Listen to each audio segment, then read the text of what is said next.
दिलेल्या अंदाजानुसार उद्यापासून म्हणजे 16 सप्टेंबरपासून राज्याच्या अनेक भागांमध्ये पावसाचा जोर आता वाढणार असल्याचं कळतंय। पुढच्या 24 तासात राज्यातल्या अनेक भागात पाऊस पडणार असल्याची शक्यता हवामान खात्याकडून वर्तवण्यात आली आहे। हवामान विभागानं मराठवाडा, विदर्भ आणि उत्तर महाराष्ट्रात पावसाचा येलो अलर्ट दिलेला आहे।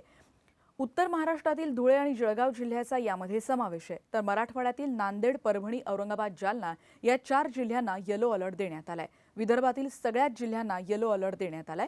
राज्यात 358 पैकी 194 तालुके दुष्काळाच्या छायेत आहेत आणि 16 जिल्ह्यात 75% कमी पाऊस झालाय। त्यामुळे हवामान विभागाच्या अंदाजानुसार पाऊस पडू दे अशीच प्रार्थना बळीराजा करतोय।